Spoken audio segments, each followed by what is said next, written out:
स्वागत है आप सभी का हमारे YouTube चैनल पे। आज हम हिंदी के कुछ सवालों के साथ इस वीडियो के माध्यम से आपसे मिल रहा हूँ। बिहार में जितने भी नियोजित शिक्षक हैं उनको एक सक्षमता परीक्षा से गुजरना है और इसी सक्षमता परीक्षा में पूछे जाने वाले संभावित 20 प्रश्नों के साथ मैं इस वीडियो के साथ मिल रहा हूँ। एक छोटा सा रिक्वेस्ट है कि आप हमारे अगर चैनल पर नए हैं तो सब्सक्राइब कर लीजिए। बिना देर किए हुए शुरू करते हैं इस वीडियो को। सबसे पहला सवाल है निम्नलिखित में वर्तमान काल का उदाहरण है। ए में कहता है वह पढ़ता था, बी में कहता है मैं पढ़ूंगा, सी में कहता है मैं पढ़ता हूँ और डी में कहता है मैंने देखा था। यानी 4 ऑप्शन में से आपको ये चूज करना है कि वर्तमान काल का उदाहरण कौन है। तो इसमें वर्तमान काल का उदाहरण जो है वो मैं पढ़ता हूँ, ये हो जाएगा सी। चलिए दूसरे क्वेश्चन की ओर बढ़ते हैं।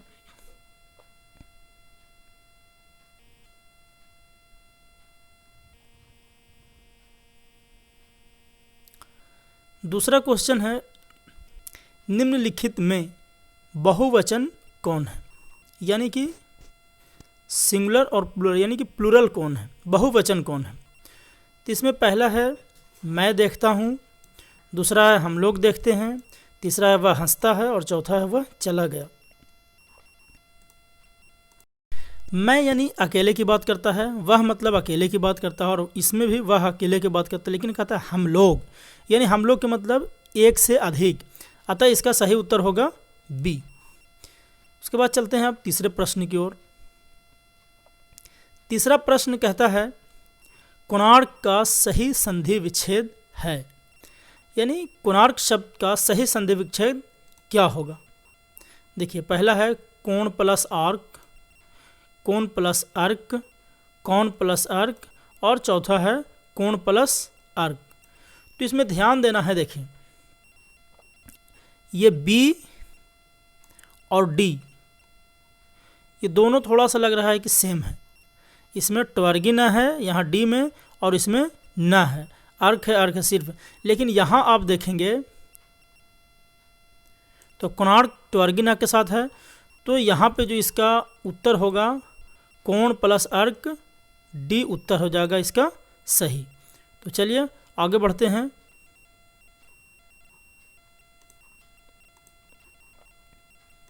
चौथे प्रश्न की ओर। चौथा प्रश्न है, कहता है समास के कितने भेद होते हैं, समास के कितने भेद होते हैं। तो इसका ऑप्शन है डी, समास के 6 भेद होते हैं। अब अगले चलते हैं आगे प्रश्न की ओर। निम्नलिखित में शुद्ध शब्द कौन है ना, यानी कि ए में कहता है अध्ययन, नारी, अद्वितीय और प्रशंसा, यानी कि 4 शब्दों में शुद्ध शब्द कौन सा है। तो देखिए यहाँ पे कहता है अध्ययन, तो अध्ययन हम लोग ऐसे लिखते हैं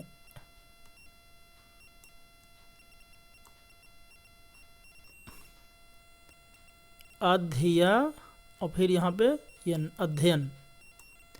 यहाँ पे अध्ययन ये भी गलत लिखा हुआ है। नारी जो है वो हर्षी नहीं बल्कि दीर्घी होता है, ये भी गलत है।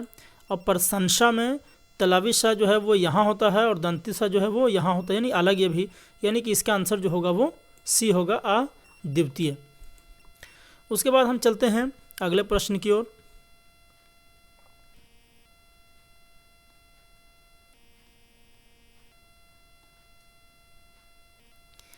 पेड़ से पत्ता गिरा है ना, ये कहता है पेड़ से पत्ता गिरा में कौन सा कारक है। यहाँ पे में होगा, में इसमें कारक का चिन्ह बताना कि कौन सा कारक है इसमें। पहला कहता है अधिकरण और दूसरा कहता है संबंध और तीसरा कहता है अपादान और करण। तो इसका सही आंसर है सी, अपादान, यानी कि पेड़ से पत्ते गिरना, अलग होना, से जुदा होना, इसका चिन्ह है पेड़ से पत्ता गिरना में जो कारक है वो अपादान कारक है। उसके बाद कहता है 7वें प्रश्न में हिंदी में कितने प्रकार के कारक होते हैं। तो यहाँ पर ऑप्शन है आपका 2 प्रकार का, 6 प्रकार का, 9 प्रकार का और 8 प्रकार का। तो हिंदी में 8 प्रकार के कारक होते हैं, तो सही हो जाएगा डी। उसके बाद कहता है बहुव्रीहि समास के उदाहरण हैं। बहुव्रीहि समास है ना, इसमें नवयुवक, चंद्रशेखर, हाव भाव, पंचवटी, तो ये जो है वो चंद्रशेखर जो होगा वो बहुव्रीहि समास का उदाहरण है। उसके बाद कहता है तुरंग किसका पर्यायवाची शब्द है। तुरंग यानी घोड़े को तुरंग भी बोला जाता है। घोड़े का पर्यायवाची शब्द जो है वो तुरंग है। तो यहाँ पे आप देखिए घोड़ा, यानी कि ऑप्शन सी जो होगा वो सही होगा। घोड़े को तुरंग भी बोलते हैं।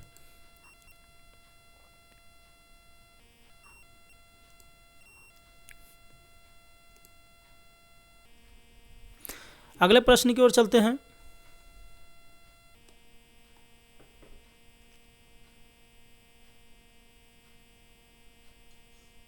वसुंधरा किसका पर्यायवाची शब्द है। वसुंधरा, वसुंधरा जो है वो आकाश, पृथ्वी ऑप्शन में है। ऑप्शन ए आकाश, पृथ्वी, पानी, पहाड़। तो वसुंधरा जो है वो पृथ्वी का पर्यायवाची शब्द होता है। आगे बढ़ते हैं 11वें प्रश्न की ओर। कहता है आँख में चर्बी छाना मुहावरे का क्या अर्थ है। आँख में चर्बी छाने का मतलब क्या होता है। तो ऑप्शन ए है आँख से दिखाई न देना, ऑप्शन बी है आँख खराब हो जाना, घमंड में चूर होना और अंधा हो जाना। यानी कि 4 ऑप्शन है। तो कहता है आँख में चर्बी छा जाना का जो अर्थ होता है वो होता है घमंड में चूर हो जाना, यानी कि थोड़ा पैसा कमाते ही फलां की आँखों में चर्बी जम गई है। इस तरह से हम इसे वाक्य में इस्तेमाल कर सकते हैं, यानी कि आँखों में चर्बी छाना मतलब घमंड में चूर होना।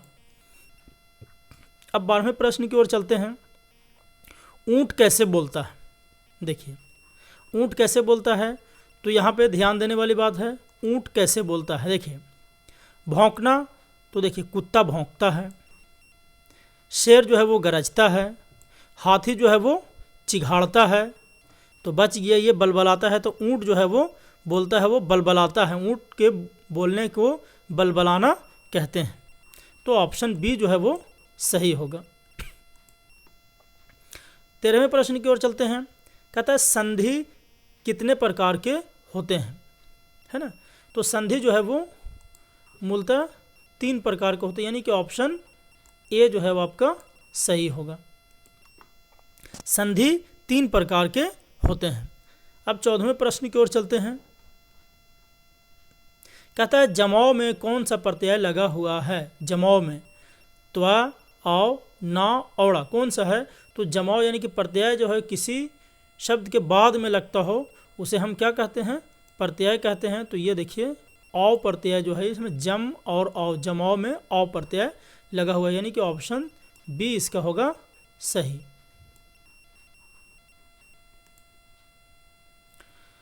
पंद्रहवां प्रश्न कहता है कर्म कारक का चिन्ह क्या है। कर्म कारक का, तो यहाँ ऑप्शन है कर्म कारक का, तो याद करने की बात है, इसको याद करेंगे ए। ऑप्शन ए जो है वो सही होगा इसका। उसके बाद कहता है 16वां में वचन कितने प्रकार के होते हैं। वचन, एक वचन, दो वचन, यानी कि वचन जो होते हैं वो मूलतः 2 प्रकार के होते हैं, यानी कि एक वचन और बहुवचन, सिंगुलर और प्लूरल। उसके बाद है 17वां क्वेश्चन। देशज शब्द का उदाहरण है, यानी कि वैसा शब्द जो हमारे देश से प्राप्त हुआ हो उसे हम देशज शब्द कहते हैं। जैसे कफन, स्टेशन, खटिया, और चौथा है लालटेन, यानी कि लालटेन, कफन, स्टेशन और खटिया।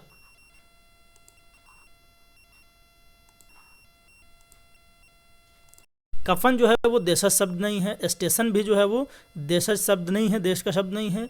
ये जो खटिया है, ये खटिया आपका सही ऑप्शन होगा। और लालटेन, लालटेन भी हमारा देशज शब्द नहीं है।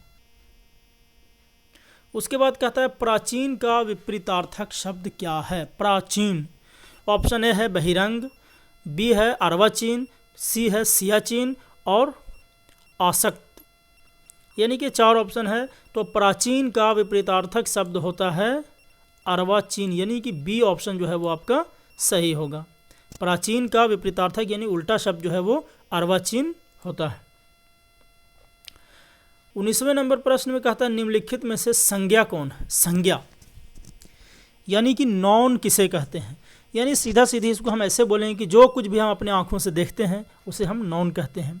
खेत है, बिल्ली है, पहाड़ है और सभी है, तो इसका ऑप्शन हो जाएगा सभी। यानी कि जितने भी हैं ये संज्ञा की परिभाषा यानी कि संज्ञा का उदाहरण हैं। उसके बाद कहता है अंतिम और 20वें प्रश्न में कहता है प्राकृतिक पर्यावरण का उदाहरण है। प्राकृतिक पर्यावरण कहता है ईंट, मकान, पहाड़ और पलंग। देखिए 2 तरह के पर्यावरण होते हैं, मानव निर्मित पर्यावरण और प्राकृतिक पर्यावरण। यानी कि जो प्राकृतिक के द्वारा हमें मिलता है उसे हम प्राकृतिक पर्यावरण कहते हैं, और प्राकृतिक पर्यावरण के ही इस्तेमाल से मनुष्य जो है वो किसी दूसरे चीज़ का निर्माण करता हो उसे हम मानव निर्मित पर्यावरण कहते हैं। जैसे ईंट, तो ईंट जो है मिट्टी से बनाया जाता है, मिट्टी क्या है, प्राकृतिक पर्यावरण है। यानी लेकिन मनुष्य इसमें कुछ ना कुछ फेरबदल करता है। मकान भी जो है वो अलग अलग चीज़ों से बनाए जाते हैं। पहाड़ जो है वो इंसान के द्वारा नहीं बनाया जाता है, यानी मनुष्य के द्वारा नहीं बनाया जाता। पलंग भी पेड़ से लकड़ी काट के या लोहे से को अलग अलग सांचों में बना करके बनाया जाता है। अतः यहाँ पर डायरेक्ट रूप में जो है वो पर्यावरण जो हमें प्राकृतिक से प्राप्त होती है वो है क्या है, पहाड़ है। तो प्राकृतिक पर्यावरण का उदाहरण जो होगा वो पहाड़ होगा। तो आज के लिए इतना ही, फिर मिलेंगे एक नए वीडियो के साथ। तब तक के लिए दीजिए इजाज़त। अगर आप हमारे चैनल पर नए हैं तो एक छोटा सा रिक्वेस्ट है कि हमारे चैनल को सब्सक्राइब कर लीजिए। फिर मिलते हैं एक नए वीडियो के साथ। तब तक के लिए दीजिए इजाज़त। धन्यवाद साथियों।